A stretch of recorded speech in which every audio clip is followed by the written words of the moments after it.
Bonjour, c'est notre 7e épisode de la série Une journée avec Flandrin et nous continuons le cycle des peintures qui représentent la passion du Christ. Après la livraison de Jésus par Judas, c'est la scène évidemment de la crucifixion que vous voyez ici à gauche. C'est une crucifixion somme toute assez classique. Il y a le groupe des femmes d'un côté, l'apôtre bien-aimé de l'autre et Jésus au centre avec la lune et le soleil qui sont comme endeuillés par la mort du Fils de Dieu. La scène qui est mise en vis-à-vis, également de façon assez classique, est la scène bien connue de la ligature d'Isaac, parfois appelée le sacrifice d'Isaac, au chapitre 22 du livre de la Genèse. La correspondance est assez classique. Dans les deux cas, il y a le fils unique, le fils premier-né, le fils de la promesse, l'élu, qui est sacrifié, ou en tout cas qui semble être sacrifié par le Père, Abraham d'un côté, et Dieu le Père de l'autre.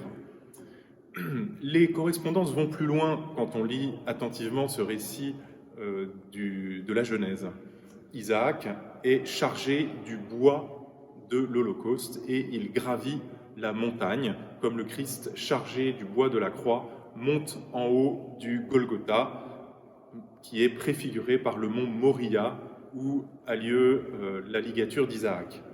Ainsi, les correspondances sont troublantes. Au tout début de la Bible, d'ores et déjà, le sacrifice d'un fils unique sur le bois de l'Holocauste. Il faut aller plus loin. On sait bien sûr que Isaac ne va pas être sacrifié. C'est un bélier qui est représenté ici dans la fresque, les cornes prises dans un arbuste. Isaac ne sera pas sacrifié. Jésus, lui, mourra pour le salut du peuple.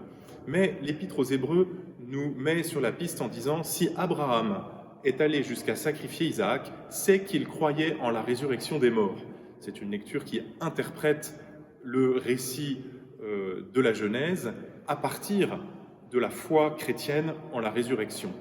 Mais cela nous indique que déjà, chez Abraham, il y a l'espérance de la résurrection et c'est la raison pour laquelle il n'a pas hésité à livrer son fils dans la confiance que Dieu ne peut pas vouloir la mort, mais que Dieu veut la vie.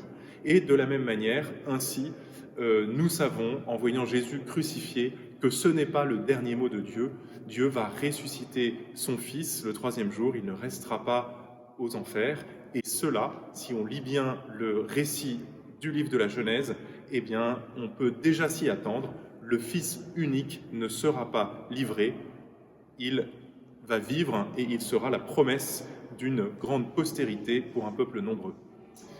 Voilà, nous nous retrouvons demain pour un prochain épisode. Bonne journée.